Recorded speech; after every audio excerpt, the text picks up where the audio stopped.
Hi guys.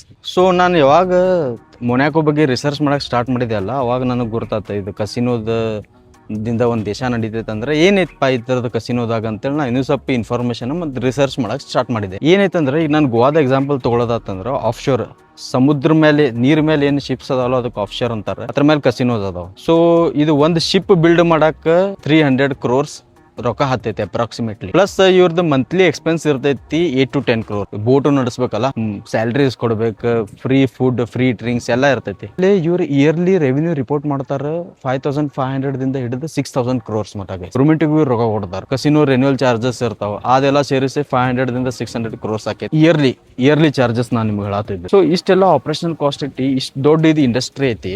ಇದ್ ರೊಕ್ಕ ಎಲ್ಲಿಂದ ಬರತೈತಿ? ಒಂದು ಕಸಿನೋ ನಡೀತೈತಿ, ನೀವು ಅಲ್ಲಿ ಹೋಗಿ ರೊಕ್ಕ ಡೆಪಾಸಿಟ್ ಮಾಡಿ ಕಾಯಿನ್ಸ್ ತೆಗೆದಾಗ ಅದರ ರೆವಿನ್ಯೂದಾಗ ಕೌಂಟ್ ಆಕೈತಿ. ಆಬ್ವಿಯಸ್ಲಿ ಅವ್ರು ಪ್ರಾಫಿಟ್ ಸಂಬಂಧನ ವರ್ಕ್ ಮಾಡತ್ತಾರ. ಇಲ್ಲಾಂದ್ರೆ ಅಷ್ಟು ದೊಡ್ಡ ಶಿಪ್ ಸಮುದ್ರದಾಗ ನಿಂದ್ರಿಸಿ ನಿಮಗ್ ಗೆಲ್ಸುವಂತದ್ ಅವ್ರಿಗೇನ್ ಬಂದೈತಿ?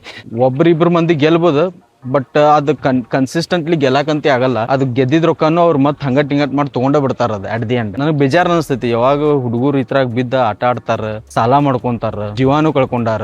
So waste of time guys. ಇದಕ್ಕಿಂತ ಚಲೋ ಎಲ್ರಿ 10-15 ಸಾವಿರ ರೂಪಾಯಿ ನೌಕರಿ ಮಾಡೋದು ಚಲೋ.